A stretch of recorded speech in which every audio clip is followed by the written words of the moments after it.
Anyways, I guess we can start the show because we're gonna have like a trailer to react to and some other cool stuff. So yeah, let's do it.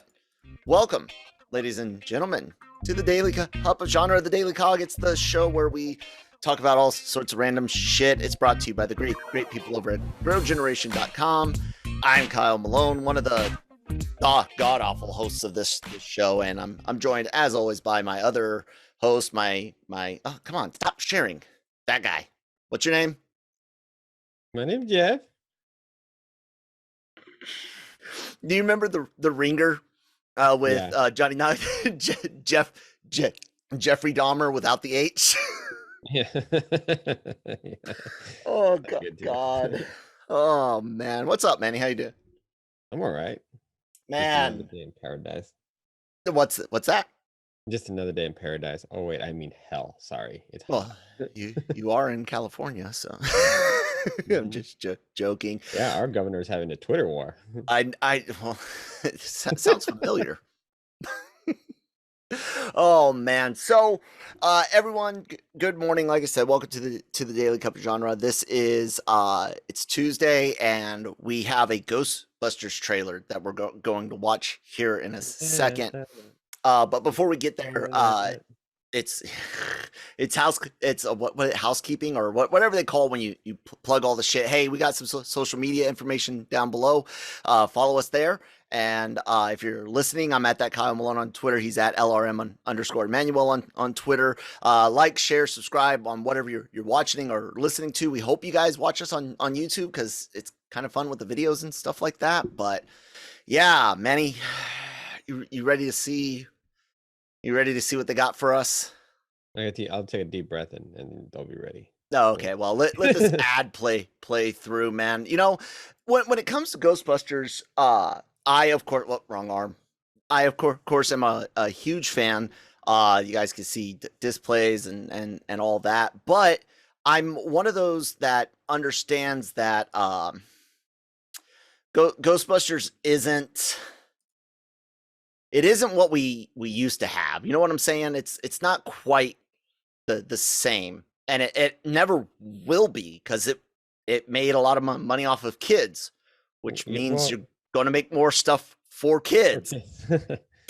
So, and I liked Ghostbusters too, but I keep bringing up the point that it wasn't the same. It wasn't the Ghostbusters that we know from one. Like, do you remember how old you were when you first realized, like, grown-ups that were, 10 years older than you didn't like Ghostbusters 2? Like, it was shocking when I was like, I don't know, 15, 16 years old, and I knew a lot of like uncles and older cousins that were like, yeah, Ghostbusters 1 was cool. I hate 2. I'm like, why? I love them both. It took me a while to realize why people didn't like it when they saw it, you know? Yeah, well, the story got a lot more complicated. And you added Vito and all that crazy stuff, and it just made for it wasn't as simple as a group of guys taking down ghosts. It became such a bigger story. Yeah, And I can definitely see that. The Sigourney Weaver and angle with Bill Murray became a lot more prominent too. So I mean, I can see why maybe they didn't like it. I thought it was fun. I thought both of them were fun. Yeah, it was the age that we were at, but there's plenty of things we could discuss about 2016's Answer the Call Ghostbusters, and you and I have discussed several things about this trailer, and I guess the first trailer for this movie. I guess let's shut the fuck up and let's see what's going on.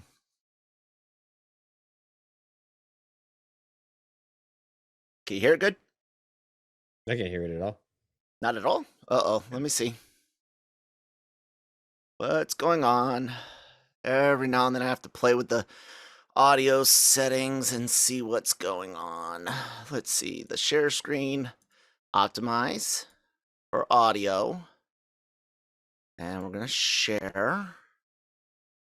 And we should share sound, show video panel. Try again, Manny. What about now? You're a great mind. Yeah, I can hear now. I don't know. Okay. I'm fine with Trevor, but with Phoebe. I'm guessing that's like Beckman's descendant right there. She's an awkward, Egon.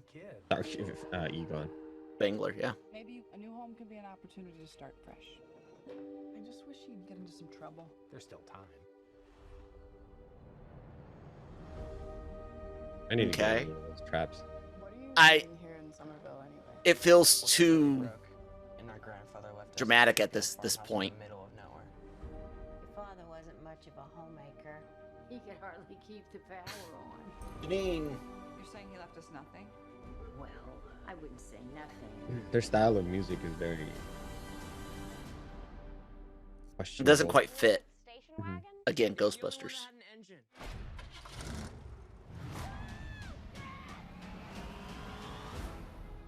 And again, Ghostbusters isn't about kids having fun and getting excited. It's about exterminators complaining about the Basically. job.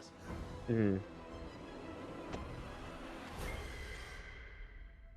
And I don't recall Ghostbusters being so dramatic.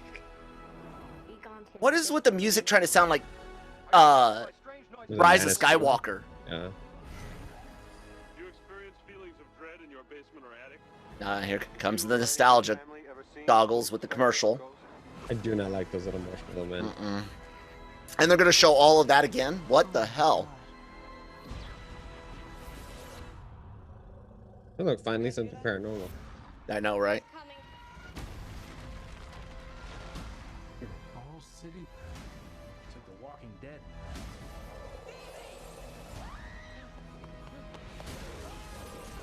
Oh, product placement. Terror dog, and it looked odd. It looked really odd. Okay, that's kind of cool.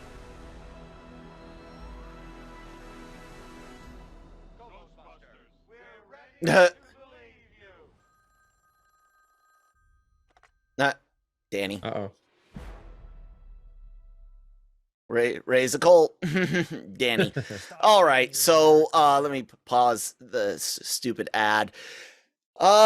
Geez, man. My initial things again.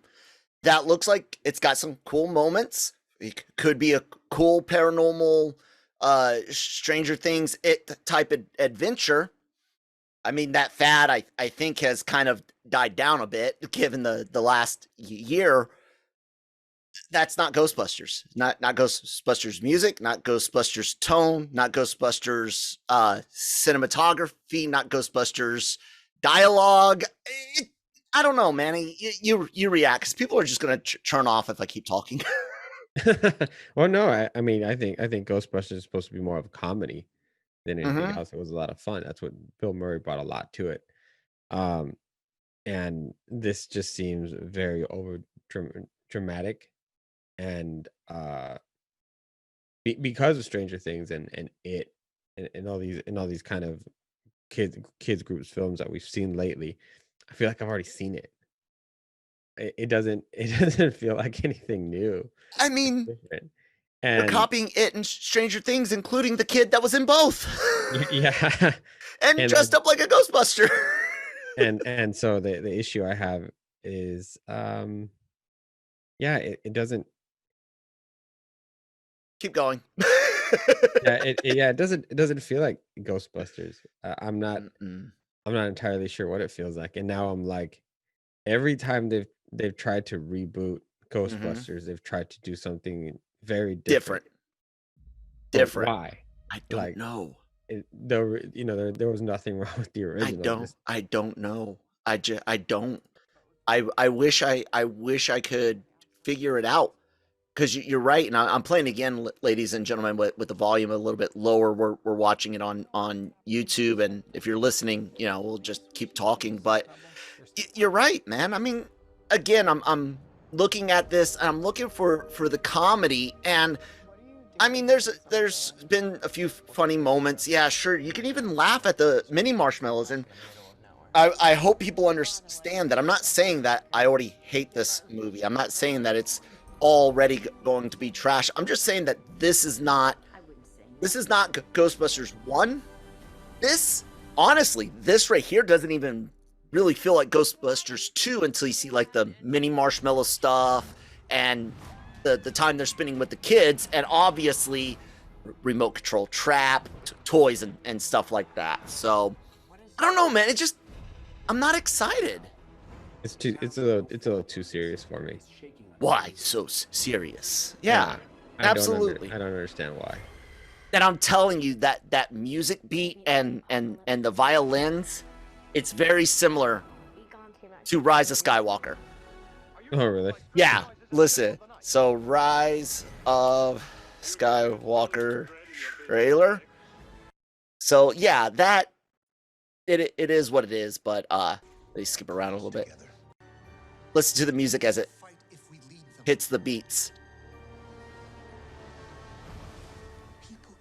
You hear what I'm saying? How they start just like Ghostbusters with a slower beat up and down, and then it builds up. Very, very similar. Yeah, it's close. And that's dramatic. That's supposed to be dramatic. Yeah. This is not supposed to be that dramatic. I don't know. It's concerning, but we'll see.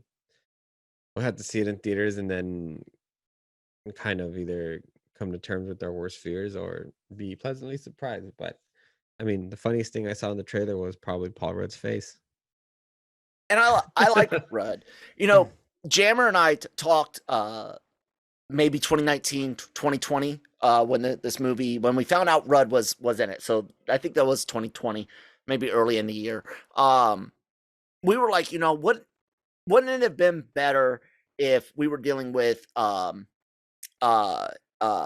grandkids or nephews, nieces, even no one fucking related.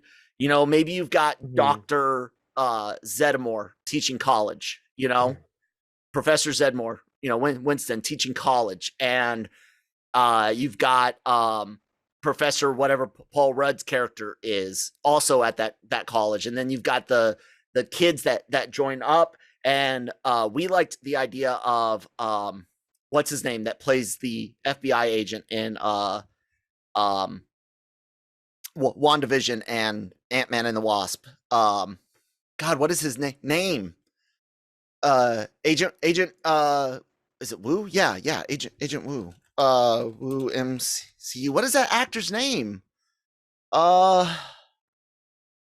Who's he played by? Randall Park. There you go. Randall Park.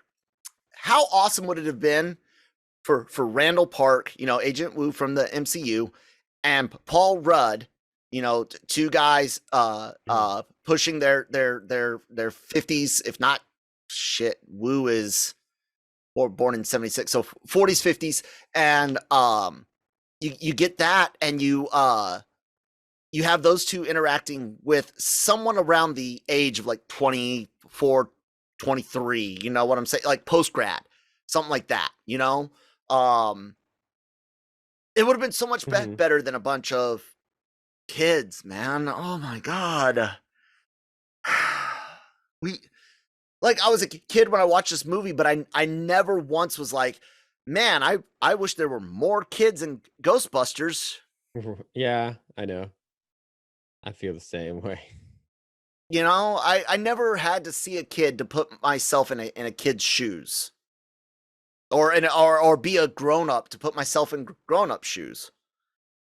I don't know, man. I guess I'm just disappointed because it doesn't seem funny, doesn't seem fun, seems over dramatic, and again, Sony even if you're going for the kids tone where you have the excuse that we want to cater to kids, we want to where's the kid comedy slapstick?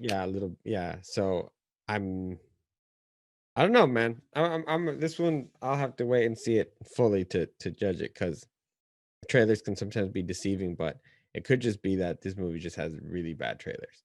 It could be, and it could also be that they were again trying too hard to start a new franchise, but this time instead of ejecting everything from the classic, they're putting too much of it in there while trying to take it in a new direction.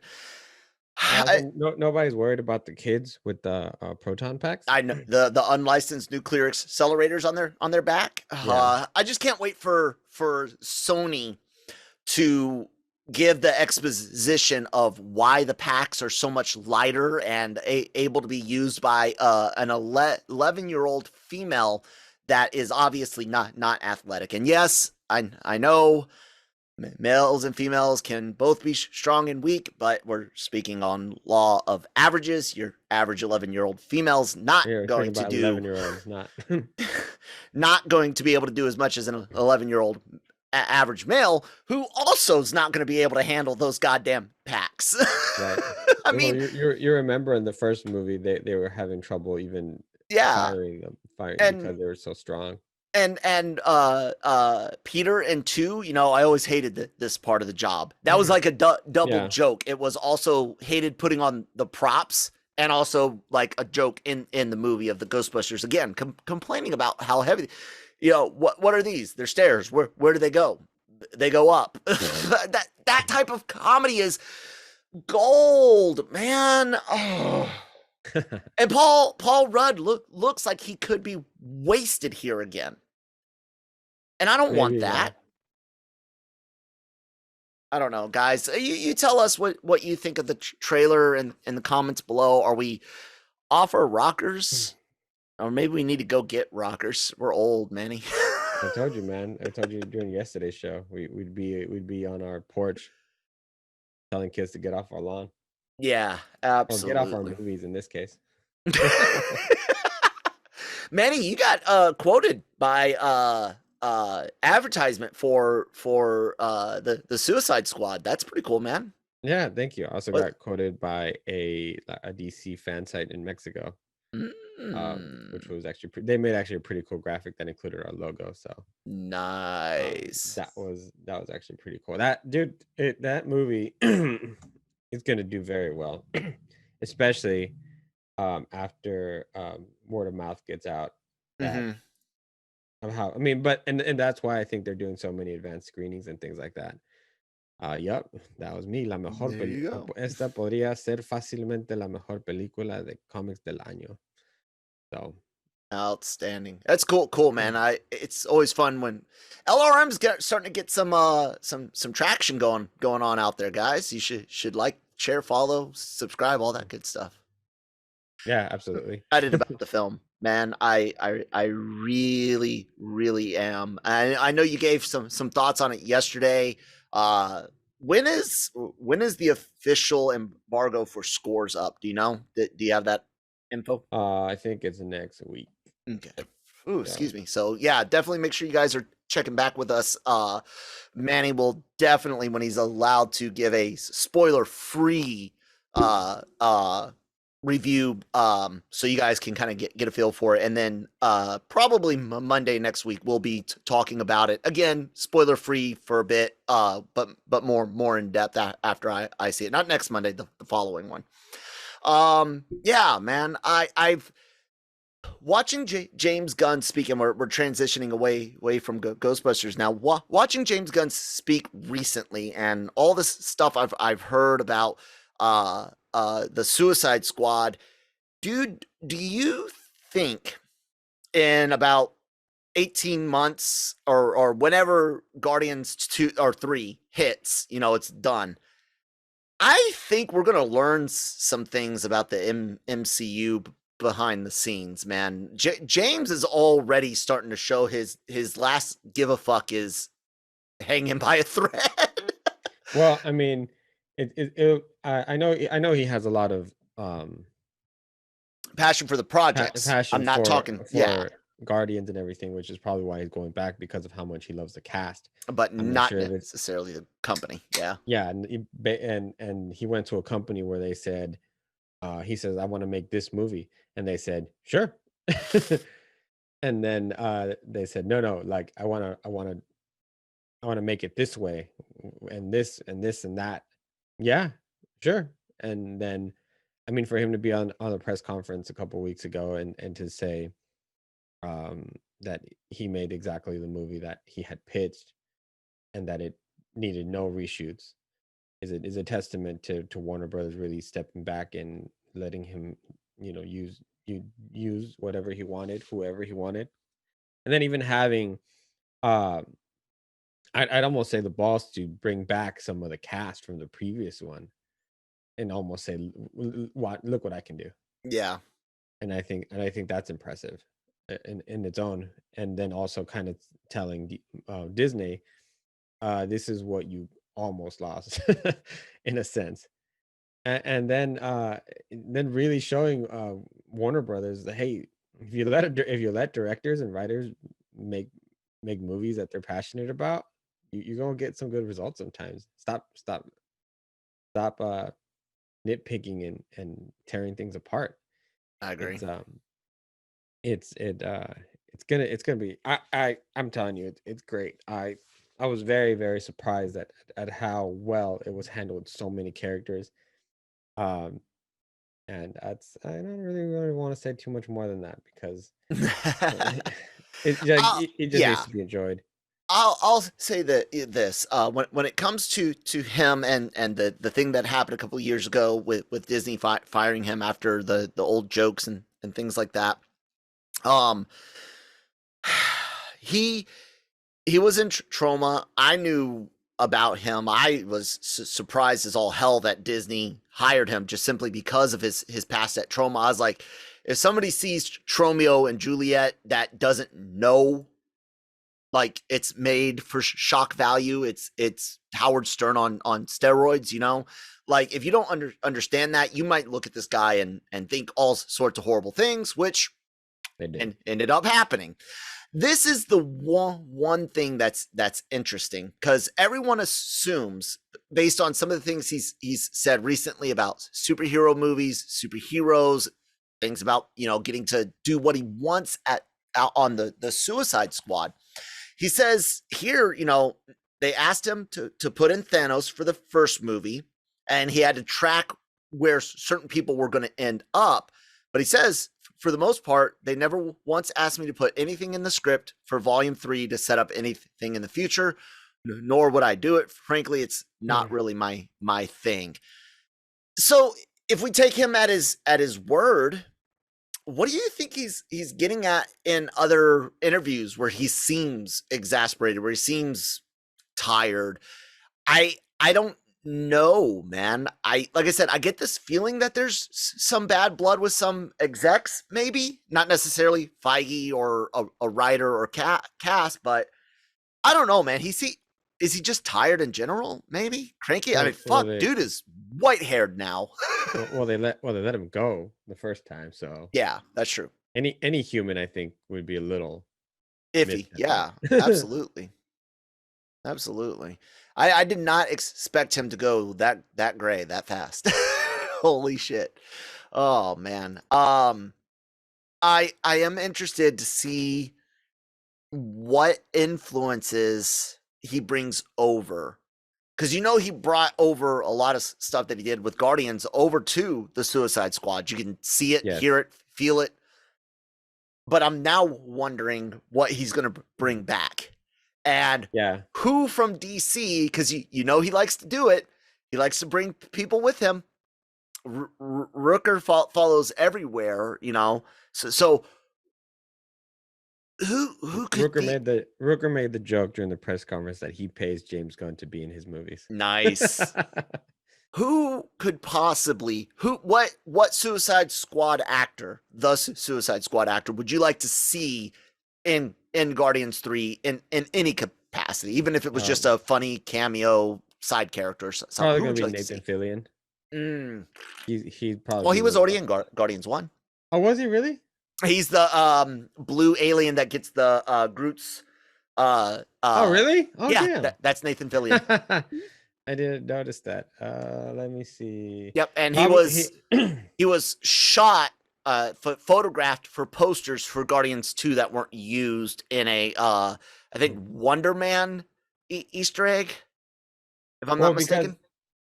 Because he already had a bunch of the cast follow him this way. Mm-hmm. Like what you were saying, Michael Rooker. He also had Taika Waititi in the film, and his brother Sean Gunn. Yeah, Sean Gunn, who plays Weasel. You put me in here with a werewolf. Sylvester Stallone. Yeah. So I think some of the two likely candidates I would say are probably going to be David Malchian. He plays Polka Dot Man, right? Polka Dot Man. Mm-hmm. And I would then like to see that. I also wouldn't be surprised if Lula Borg follows him over too. He plays Javelin. Okay. And where is this name that I'm looking for? Can't find it now. Great. Not sure. There's another actress. She plays Ratcatcher. That's who I was thinking you were probably going to mention. Also no. They actually have it by her name here. Daniela Melchior. So those are the three names you think could potentially follow him to another project. Yeah, but like it just goes to show you too, like how like a general social media thing can really ruin a career of somebody who, like you said, made something for shock value, but is actually genuinely a great person. Because look how many people continuously want to work with him. He can't be that bad, right? Nope, not in this day and age. He's not really a power player. Yeah, he carries weight, but he's not like an Abrams. He's not like a Kennedy. You know what I'm saying? I don't think he wants to be that. Exactly. That's what I agree. I agree 100%. And so when people are like, well, people won't say anything bad against him because they want to work with it. I don't think it's the same. I don't think it's a similar situation as you hear in like, you know, the Me Too movement and things like that. I don't think you would see this many people coming out in defense of him the way that they did Right. if he was really a trash person, you Right. know. I agree with you, man. We'll have to see, but so the fun thing is we get to enjoy this, right? Right. And then we'll get Peacemaker afterwards. I know that's insane. Did you see James Margot and he was in the Peacemaker outfit, but Cena on one of the late night shows? So what was fucked up about that is that my girlfriend and I were downtown Hollywood at the exact time the day before. Oh, when he was out walking around, he said. When they were walking around and everything, I was like, "Are you effing kidding me?" But then again, also, I didn't. Then another buddy of mine told me a story. He was at Disneyland and decided to go to California Adventures, and then all of a sudden, he heard the hoopla that The Rock and everyone was over there on the other side. Oh wow! Yeah, that's funny. So, I was like, okay, that sucks a little bit worse. So. All right. Well, let's take a quick word from our sponsors real quick and head into a little bit of tech talk because it's Tuesday and, well, that means it's Tech Tuesday. So we got to Grow Generation, where the pros go to grow. Grow Generation offers the best deals and discounts on the best grow products on the market. Grow Generation serves customers across the nation and carries a wide inventory of renowned cultivation brands. Go to www.growgeneration.com, where the pros go to grow. Man, do you remember getting to make fun of World of Warcraft back in the day, or were you a World of Warcraft player? I was a StarCraft player. Okay, so was I. And an Age of Empires player. So Same here. I respected the game.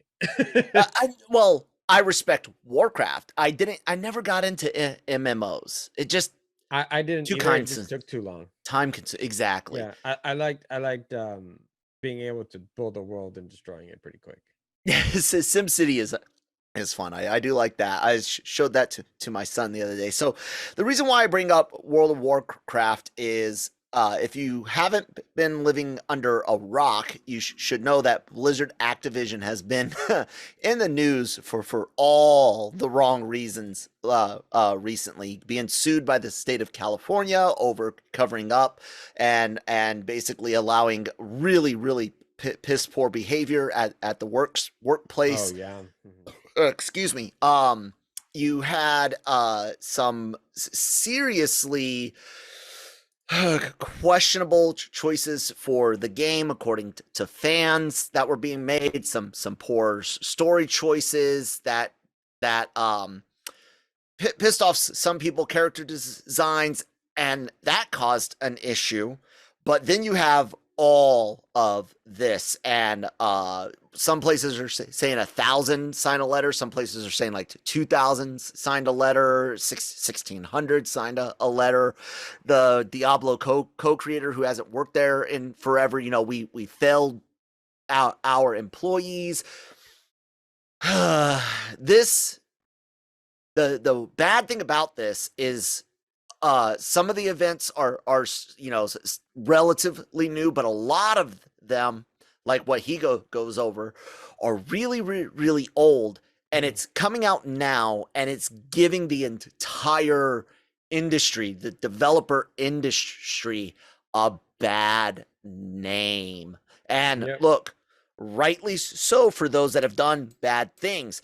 But is gaming development exactly like this today? No. Some places, yes. Individual cases, yes. Overall, no. And that's a good thing.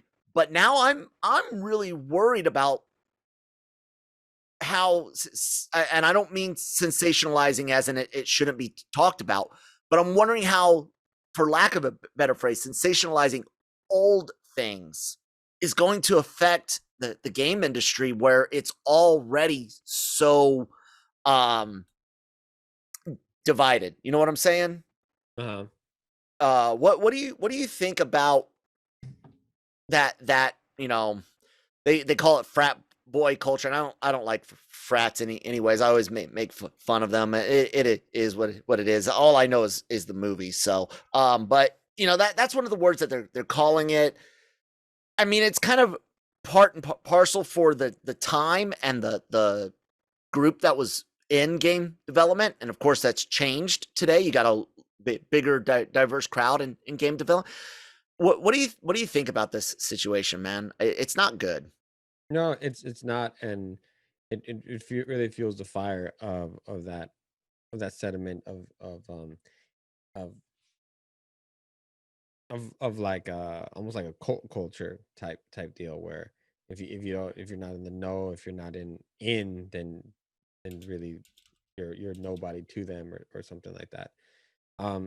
The pressures of producing games like that and everything, I think it's just it made for a very toxic environment. Heck, if you ever watch Mythic Quest, sometimes they really turn it up as far as the volume of going at each other.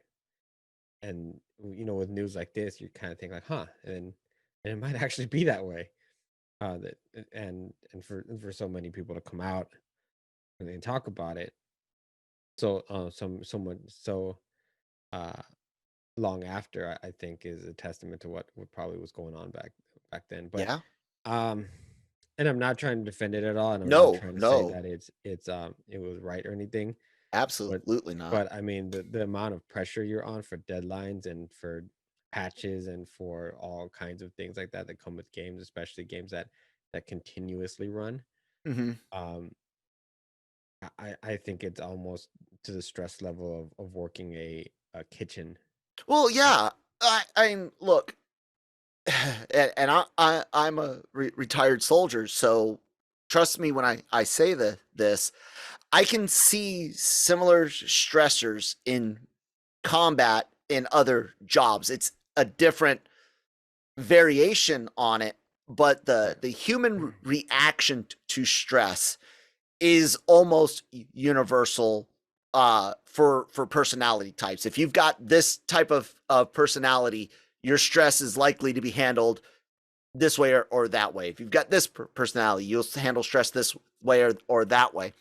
So you put a whole bunch of people with a similar mindset, maybe similar vices, because I've read a lot of reports about, they party hard, play hard type mentality over there. Hey, grandma's boy. Yeah, exactly. And again, not good. I'm pointing out that it's that combination of piling things on with a whole bunch of people that are similar that enabled it. Basically, that's what I'm getting at. It's putting it in context of, look, this was garbage then. It's garbage now. It was enabled because of XYZ. So I always tell my son, we can complain about a problem, but if we don't offer any solutions, what good is the complaining doing, right? So what do you do about this situation? Well, one, you got to lower the stresses so people that have maybe some unsavory traits, they're less likely to come out at work. I mean that's what it is. People that deal with anger issues, if they're not stressed out, they tend to not have as many anger issues, right? So you look at things like that. It's the same thing that we do in military and law enforcement with leave time, vacation time, desk duty, behavioral health checks, all these sorts of things, morale recreation and our morale welfare and recreation, MWR trips and things like that for the military that allows them to decompress and not necessarily lose their resiliency on site. That does not excuse anything anyone did that was illegal or inappropriate, and it's not even trying to rationalize the behavior, but it is me trying to say these are the problems that I can see, and here's a potential solution. One of them's already happened. A bunch of people were fired, let go, not rehired.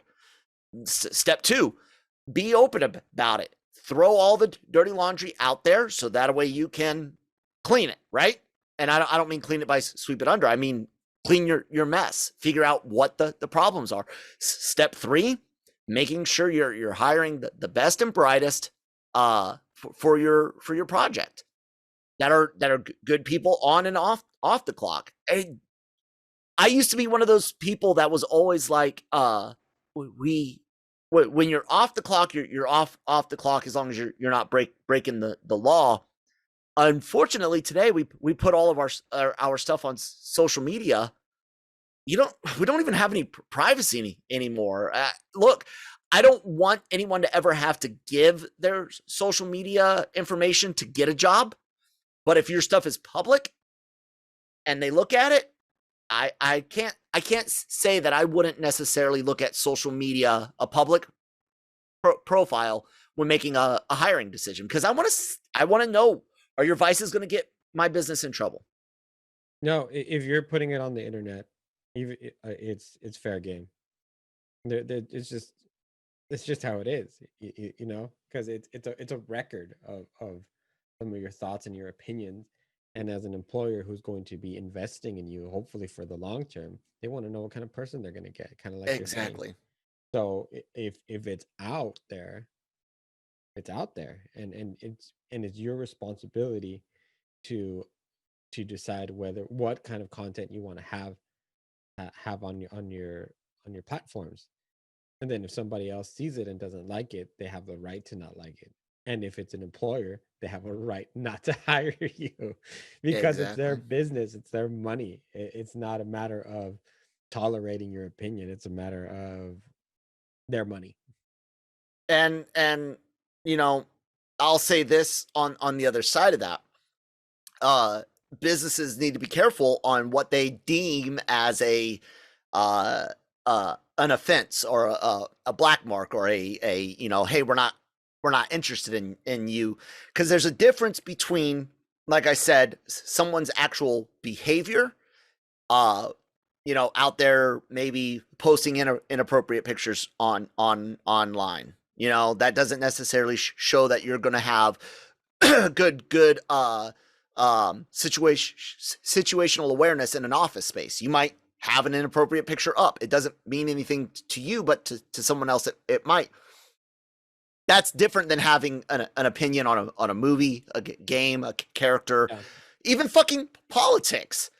I really won't give two fucks about your opinion as long as you're not out there espousing some violence or misinformation. Real, true, you know, I believe this gender or that race is better than others, Mhm.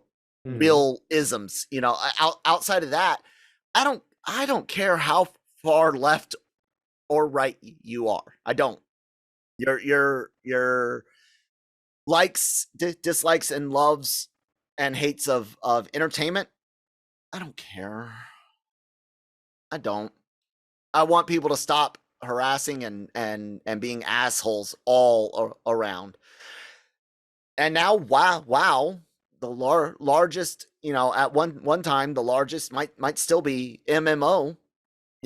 Killed EverQuest, killed Star Wars Galaxies, Ultima's gone. Are there any other real I know there's Elder Scrolls Online, but and Final Fantasy 14, which now has half of WoW's population, I guess. I don't know. I heard it was like a lot of people left, man. Are MMO RPGs on their way out now? I mean, Final Fantasy 14's doing good, but I mean, it's like the only one left now. Well, I mean, I think that nobody really has a lot of. They don't make enough time anymore, I think, for MMOs, and it was just a different age we live in. A lot of stuff is mobile gaming now, and Twitches and things like that.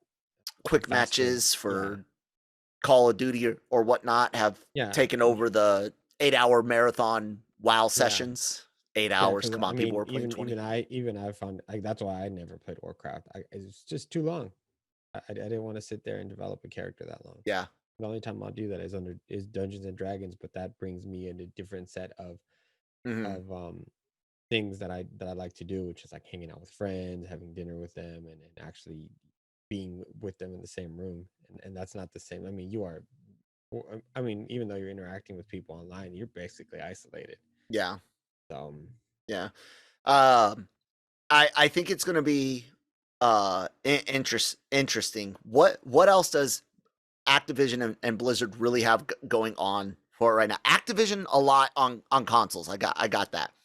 But when you look at the big three things Blizzard's known for, Diablos, StarCraft, and Warcraft, we're left now, man. I know there's that Diablo 2 remake or remaster is coming out soon, but we might be looking at a future where the craft brand is gone, but except for the online play of the old games. And while I'm not necessarily upset about not getting a StarCraft 3, I feel they've told a good story in the first game and expansion. I don't know what the world will be like going forward. I wonder if we're going to see other studios end up having similar floodgates open, because I highly doubt, again, given just rules of averages, I highly doubt this is an isolated event. I don't know. Yeah, I don't know. It's just you gotta almost stay ahead of the curve when it comes to gaming, because if you're not being innovative, then you're basically the last game. Well, look at how retro style, pixelated games, indie games, platformers, straight up 2D fucking platformers. The same thing people were balking at 15 years. I don't want to play that. That's old school. Is now all the people just like, oh, I can't get it. Give me a 16-bit pixelated Mega Man game. I'm like, Yeah, it's everybody fun, still- but I would really like a everybody brand still loves, new like Metroid and Mega stuff, game, man. Mega Man game. Yeah, I get it. I like them. But it's interesting. Like you said, the gaming trends, they're more fluid these days. They're faster. They change. More people are gamers technically than ever before because of the fucking phone. Yeah. All the people play Minecraft, I think, on this thing. I know they play the Player Unknown Battlegrounds, and what's the other first person shooter? Fortnite, the one that ripped everything from Team Fortress 2. Yeah, that's right. I don't like Fortnite. Anyways, yeah. We'll have to see what happens. Hopefully victims get their justice, and those that were victimizers get their just desserts. Well, yeah, I'm a man. That's about all I can say on that one. And with that, I think we're done. We're done for Tuesday. Bitch about Sony. And what did we talk about after that? I don't even fucking We remember. talked about Suicide Squad for a little Oh bit. yeah, that's right. Suicide Squad. And then we bitched about people fucking up over at Activision and Blizzard. And that, ladies and gentlemen, is the daily cup of genre for today. Let's end up on a positive note real quick. What do you want to do? How are we going to end positive? Let's talk about something that Cam just posted that was Oh. yesterday. Yesterday it was released yesterday. I saw it yesterday, but Cam was just nice enough to post this a few minutes ago. The Batman Oh, yeah. was spotted. Yep. On the set of the Flash, and with a really cool bike that doesn't look very practical, but it looks cool anyway. I was like, I'm looking at it, I'm like, how do you turn that thing? Yeah. But it is interesting. It's like they borrowed the Bat Pod from what you call it, Dark Knight Rises. Dark Knight, yeah. And or Dark Knight, yeah, and added combined it with something. With Snyder's Batmobile. Yeah, which I mean makes sense, I guess, if you're going for that style. But don't man, see like him think about everything we've had already on the Flash, Supergirl, Michael Keaton, well, the Flash, obviously, and now Batfleck's Batman. Just come on, I think this is gonna be. I'm excited. Now, Muschietti was on what you call record, I guess you could say, saying that Batfleck character that Bruce Wayne is very important to Flash, but he seemed to be dancing around whether or not Affleck is going to be in this movie in any type of weighty way, or is it going to be mostly stuntmen, stunt doubles, flashbacks, faraway stuff. Like I don't know. It was weird how he was dancing around it. Nobody has seen Ben around filming. He's busy with J-Lo, man. I know. Like I said, I didn't want to bring up the now I guess trending butt grab picture again, but yeah, dude, I'm now a little worried about the Flash because now it's starting to feel loaded. Well, I mean, I think it's fine. I hope so because if they're dealing with the multiverse, then I don't mind at all. Yeah, it can be done well, but I'm worried. What worries me is where does this leave Robert Pattinson's Batman as far as interest? Because you have such an array of people very excited to have Keaton and Batfleck, yeah, and another very large group of people very excited to see Michael Keaton back. And then like Robert Pattinson's like waving in the distance, like, hey guys, like I'm on my way. And by the time he shows up, it's almost kind of I feel like will there be bat fatigue? And well, no, the Batman will be out before the Flash or Flash. Well, then, okay. Yeah. Well, I mean, I think it's just, I think what it, for me, it's just because of the fact that I've seen so much more from the Flash than I have from the Batman that I'm like, is that movie even happening anymore? Yeah. Batman is due out March 4th next year, and the Flash film is due out November 4th next year. So yeah, you're right though.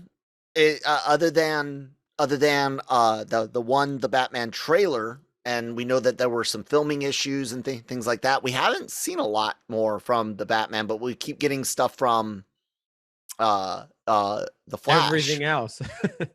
I mean, The Rock was posting about Black Adam, and Zach Levi had been posting about what they're doing over at Shazam and some of their characters. The Flash with Machete and his wife and things like that. DC Titans, we've seen quite a bit what they're doing there. We gotten a trailer also for Stargirl, and I mean, just so many things and nothing on this movie. Kind of makes you wonder about some of those alleged, leaks and reports about tension on set and issues with patents and I'm not saying that they're true. Just saying, considering you don't see a lot of causation and what causation and correlation aren't always related or whatever. But I will say this, man. It is, if you were to get excited about the DC cinematic expanded whatever the fuck, now's the time. I mean, shit could still go awry, but overall, you guys got a lot of shit going on. Yeah, it's about damn time.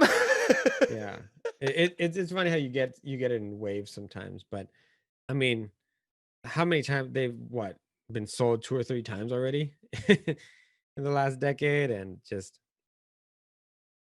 dealing with the whole Snyder thing, and then I'm surprised that's quieted down as much as it has. Like, I really thought we'd be hearing the restore the Snyder. Well, we'll hear it again when this gets closer. When we get a trailer and people see Ben Affleck's Batman, whether it's Affleck or not, they'll come out the woodwork again. Until that Rebel Moon Snyder Star Wars movie. Oh yeah. God. Anyways, guys, please hit that follow button if you're listening to us on Spotify, Google, Apple, whatever. Lots of great shows. We've got a Marvel show. We're going to be covering some movies and stuff, waiting on What If, and then covering all the new projects as they come along. Hawkeye, Miss Marvel are supposed to be out later on this year.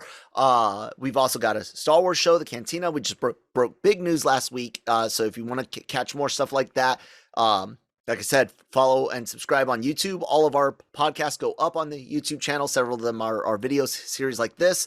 And also on that YouTube channel, hundreds and hundreds and hundreds of new and old interviews, celebrities, creators, comic book writers, artists, you name it, we got it. And they're not even really all interviews. A lot of them are just conversations now. And of course, LRMonline.com. Every day for all of your entertainment news, needs, and opinions. Manny, interviews, talks, peoples, what's up with them? Yeah, they're there. We talk to people. They talk to us, and then we make conversations. Yeah, we got a lot of great stuff already on the site right now. And I mean, if you're a fan of Lego Masters, Gig's been doing such a fantastic job at speaking with some of the contestants as they unfortunately do not make it to the final. If you're into the Fear Street series, we got some of that. If you're into old, we got that. If you're enjoying Peacock's Dr. Death, which I've been desperately trying to get into, just don't have the time, we have interviews for that too. I also have interviewed Nala San's voice actress for Star Wars Bad Batch, which will be up very, very soon. Turner and Hooch, I have an interview for that. That's going to be coming up later this week. And then also we're going to be doing more coverage on Suicide Squad and a few other things. Didn't mean to play that. Yeah, I mean, I don't know what else you want. We got it for you, no matter what it is. We got it. Like cooking shows, we got interviews from Gordon Ramsay's Uncharted. Yep. I mean, just a wild Nickelodeon shows. We got those two. And Nancy's interviews, we got those two. Absolutely. Red carpets, they're back. So Gig and Nancy actually were at the Ted Lasso premiere. Fantastic series. Make sure to check that out.